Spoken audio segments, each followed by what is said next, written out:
Assalamualaikum warahmatullahi wabarakatuh. Perkenalkan, nama saya Gita Rismayanti, program studi S1 Kesehatan Masyarakat Reguler B semester 5 Stikes Kuningan. Di sini saya akan memaparkan mengenai hasil review jurnal studi kasus surveillance epidemiologi yang merupakan salah satu tugas mata kuliah surveillance kesehatan masyarakat yang diampu oleh Bapak Hamdan SKM MKM. Selamat menyaksikan. Baik, langsung saja kepada pembahasan yang pertama, yaitu ada identitas jurnal. Nama jurnal yang saya review yaitu Jurnal Ilmu Kesehatan Masyarakat Berkala atau JIKMB dengan judul jurnal Evaluasi Surveillance Epidemiologi Demam Berdarah Denji atau DBD di Puskesmas Pundak Payung, Semarang tahun 2018. Penulis Dewi Suspitosari, volume jurnal 2, nomor jurnal 1, tahun terbit 2020, halaman 23-31, dan reviewer yaitu saya sendiri, Gita Rismayanti.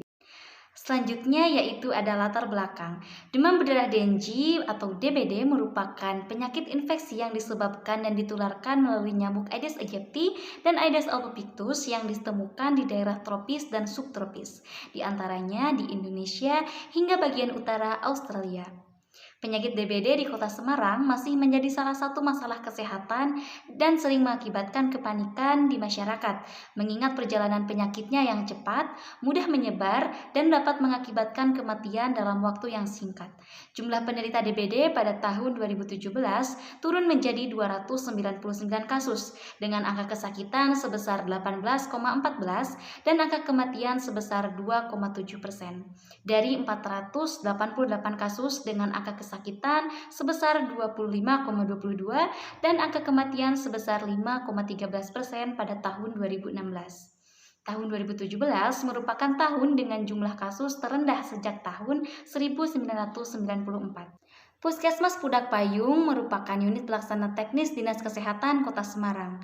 Upaya yang dilakukan Puskesmas Pundak Payung untuk mengendalikan penyakit DBD diantaranya yang pertama ada pencegahan seperti pemberantasan sarang nyamuk atau PSN, PSN 3M+, pemeriksaan jentik, dan penyuluhan kesehatan. Yang kedua ada penanggulangan seperti surveillance epidemiologi, penyelidikan epidemiologi, musyawarah masyarakat, penyuluhan DBD, PSN, larvaridasi, fogging fokus, fogging massal, dan tata laksana penanggulangan kasus. Dan yang terakhir yaitu menempatkan petugas surveillance kesehatan di masing-masing kelurahan. Selanjutnya yaitu tujuan, metode, populasi, dan sampel. Tujuan penelitian pada jurnal ini yaitu untuk mengevaluasi surveillance epidemiologi demam berdarah Denji di Puskesmas Pundak Payung, Semarang tahun 2018.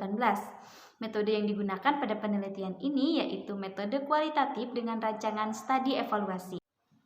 Populasi dan sampel pada penelitian ini yang pertama yaitu populasi staf tenaga kesehatan Puskesmas Pundak Payung, Semarang, dan sampel yaitu 4 orang yang terdiri dari kepala puskesmas, penanggung jawab program P2M, DBD, dan pelaksanaan program surveillance epidemiologi, kepala seksi perencanaan, dan bagian keuangan. Kemudian ada hasil dan pembahasan. Dalam tahap proses penggalian data surveillance yang dilakukan melalui wawancara dan observasi meliputi beberapa komponen pelaksanaan surveillance yang diuraikan sebagai berikut. Yang pertama yaitu pengumpulan data. Pengumpulan data dilakukan secara aktif dan pasif. Berdasarkan pengisian tabel standar operasional prosedur atau SOP, pelacakan epidemiologi Puskesmas Pundak Payung dapat disimpulkan bahwa Puskesmas Pundak Payung telah menjalankan pelacakan epidemiologi sesuai dengan standar operasional prosedur. Yang kedua ada pelaksanaan pengolahan dan analisis data serta penyajian data DBD. Data yang sudah direkap kemudian dilakukan analisis lebih lanjut sehingga dapat menghasilkan informasi mengenai DBD di wilayah kerja Puskesmas Pundak Payung berupa diagram dan grafik.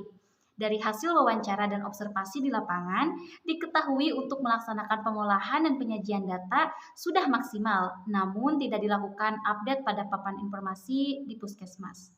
Berdasarkan sumber daya tenaga di Puskesmas Pundak Payung, pada tahun 2018 diketahui bahwa petugas, pemegang program, dan pelaksana surveillance itu multi job desk karena keterbatasan sumber daya manusia. Yang ketiga ada interpretasi data dan rekomendasi. Dari hasil wawancara dengan petugas pelaksanaan interpretasi dan rekomendasi data yang sudah dilakukan, data secara akumulatif juga dibuat dalam bentuk PowerPoint untuk dipresentasikan kepada forum lintas sektor yang meliputi kelurahan, PKK, kader, bayangkara pembina keamanan dan ketertiban masyarakat, RT atau RW, dan tokoh masyarakat di balai desa atau kelurahan untuk tindakan penanggulangan yang disepakati secara bersama. Yang keempat, ada pelaksanaan penyebarluasan informasi dan umpan balik. Pelaksanaan penyebarluasan informasi sudah memadai dan umpan balik dilakukan oleh Puskesmas. Penyebarluasan informasi dalam bentuk pengiriman data ke Dinas Kesehatan rutin dilakukan melalui aplikasi Health DBD. Ada analisis kebutuhan data surveillance DBD, meliputi yang pertama input, proses, dan output. Yang pertama yaitu input, terdiri dari perencanaan tahunan Puskesmas atau RTP untuk menyusun rencana program surveillance pelaksanaan program DBD di Pudak Payung. Yang kedua yaitu proses, yaitu penyimpanan data yang sudah tersedia yang dilakukan oleh petugas. Yang ketiga yaitu output, dari pelaksanaan surveillance DBD yang dinilai yaitu surveillance penyakit DBD dilaksanakan dengan target 100%. Dari program ini adalah telah dilakukannya 12 kali dalam setahun atau 1 bulan sekali penyediaan informasi yang tepat waktu dari kasus penyakit DBD dari target sebesar 12 kali dalam setahun atau realisasi 100% sehingga outputnya adalah ketetapan laporan PE, DBD, dan DD. Yaitu ada monitoring dan evaluasi pelaksanaan program surveillance DBD. Monitoring dilakukan melalui mini lokakarya setiap 1 bulan sekali di Puskesmas.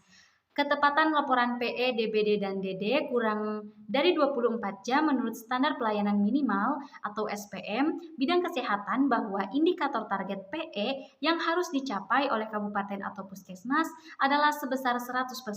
Data kasus DD dan DBD yang ada di puskesmas telah dilakukan analisis. Selanjutnya ada kesimpulan. Hasil dari evaluasi surveillance epidemiologi demam berdarah Denji di Puskesmas Pudak Payung, Semarang pada tahun 2018, ada beberapa kelemahan dan hambatan dalam program surveillance epidemiologi kesehatan di Puskesmas Pudak Payung, Semarang. Di antaranya yang pertama yaitu sumber daya manusia pengelola program DBD yang ada di Puskesmas Pudak Payung masih kurang dan beban kerja multi job desk. Yang kedua, minimnya dana untuk program surveillance epidemiologi demam berdarah. Yang ketiga, kurangnya kendaraan dinas sehingga petugas harus menggunakan kendaraan pribadi. Yang keempat, kurangnya ketertiban dan kerapihan dalam meletakkan dokumen-dokumen seperti buku-buku pedoman surveillance epidemiologi. Yang kelima, perlu dilakukan pembaharuan laporan pada papan informasi puskesmas menurut orang, tempat, dan waktu, sehingga pengunjung puskesmas dapat memperoleh informasi terbaru mengenai kasus demam berdarah di Pudak Payung. Yang ketujuh, surveillance epidemiologi sudah mencukupi indikator yang ditetapkan oleh Kementerian Kesehatan Republik Indonesia, di mana program pengumpulan data mulai dari kelengkapan dan ketepatan data sudah melebihi 80%. Dan yang terakhir yaitu output atau keluaran dari surveillance yang dilakukan oleh Puskesmas Pudak Payung dalam bentuk laporan secara vertikal maupun horizontal sudah cukup baik. Laporan telah dilakukan secara rutin ke DKK Semarang dan tidak pernah terjadi keterlambatan. Dan yang terakhir ada kelebihan dan kekurangan jurnal. Kelebihan jurnal yaitu yang pertama, penulisan jurnal sesuai dengan kaidah penulisan jurnal. Yang kedua, bahasa yang digunakan menggunakan bahasa yang sesuai dengan Kamus Besar Bahasa Indonesia sehingga mudah untuk dimengerti. Yang ketiga, identitas pada jurnal ini sangat lengkap, dimulai dari nama jurnal, judul jurnal, volume jurnal, halaman, penulis, dan tahun terbit, semuanya tercantum pada jurnal ini. Yang keempat yaitu jurnal ini memaparkan secara jelas dan lengkap mengenai beberapa tahapan komponen pelaksanaan evaluasi surveillance epidemiologi demam berdarah Denji di Puskesmas Pudak Payung, Semarang, dimulai dengan pengumpulan data, pelaksanaan pengolahan dan analisis data, serta penyajian data demam berdarah, intervensi data dan rekomendasi, pelaksanaan penyebaran informasi, hingga monitoring dan evaluasi pelaksanaan program surveillance. Dan yang terakhir yaitu penggunaan metode penelitian yang tepat. Penggunaan metode penelitian evaluatif sangat tepat untuk penelitian ini karena sesuai dengan tujuan dari penelitian ini yaitu mengevaluasi surveillance epidemiologi demam berdarah Dengue di Puskesmas Pudak Payung, Semarang tahun 2018. Dan yang terakhir yaitu kekurangan jurnal. Jurnal ini memiliki kekaburan makna pada beberapa pembahasan dan membuat pembacanya sedikit bingung. Dan pembahasan materi pada jurnal ini kurang lengkap. Selanjutnya yaitu ada tanggapan. Menurut pendapat saya, jurnal ini sangat bagus dan sangat direkomendasikan untuk teman-teman semua untuk menambah ilmu pengetahuan mengenai surveillance kesehatan masyarakat dan dapat dijadikan referensi untuk teman-teman semua apabila akan melakukan evaluasi surveillance epidemiologi. Sekian mengenai pemaparan review jurnal studi kasus surveillance epidemiologi. Mohon maaf apabila ada kekurangan. Wabillahi taufiq wal hidayah. Wassalamualaikum warahmatullahi wabarakatuh. Thanks for watching.